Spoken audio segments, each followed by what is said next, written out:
In 2023, the gavel finally fell on a case that had captured national headlines. Lori Vallow, an Idaho mother, was convicted on all counts for the murder of her 2 children and for her part in the conspiracy that led to the death of her husband's previous wife. And I just came home and I just cried. Like how somebody could do something to children like that. It's pure evil. For starters, Daybell was born Lori Noreen Cox on June 26, 1973, in San Bernardino, California. Her first marriage was to her high school sweetheart, Nelson Yanes, in 1992, but they divorced soon after, with no children. Her second marriage was to William LaGioia in 1995, with whom she had a son, Colby Ryan, but they also divorced a year later. Her third husband was Joseph Ryan, whom she married in 2001 and had a daughter, Tylee. They divorced in 2004 and Joseph died in 2018. Lori's fourth marriage was to Charles Vallow in 2005, with whom she adopted a son. J.J. Charles was shot to death in 2019 by Lori's brother, Alex Cox, in Lori's home. Alex claimed self-defense and wasn't charged. Lori then married Chad Daybell, a self-proclaimed Doomsday prophet, in November 2019.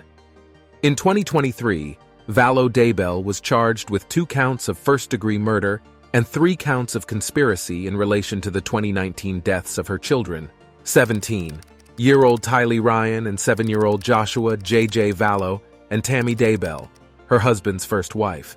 You talk about good and bad, God and evil, and I think for the first time in my life, I put a face to evil. This is a woman who, despite pleading not guilty, showed no visible reaction when the jury delivered their guilty verdict. But the charges didn't stop there. Vallow was also accused of grand theft, suspected of altering bank accounts to claim security benefits that were meant for her children after they tragically passed away. The prosecutor suggested that she didn't report her children missing to continue receiving these funds, adding another layer of chilling calculation to this story. Now, every crime has its co-conspirators, and this case was no different. Chad Daybell, Lori's husband, pleaded not guilty to his own charges and is set for a separate trial.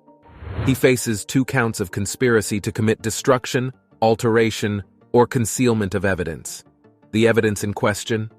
The remains of his stepchildren, unearthed in his backyard in 2020. As you can imagine, the defense team pulled out all the stops, even attempting to secure an acquittal before the case went to the jury. They argued there was insufficient evidence for the charges. But this was a motion the judge, Stephen Boyce, denied.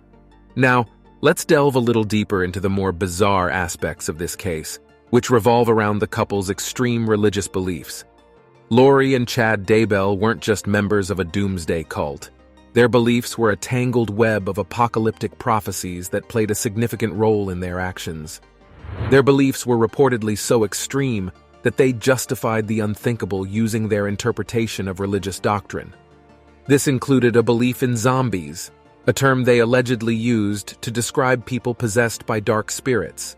In this warped worldview, the only way to save these zombies was through death, allowing their spirits to move on to the next life.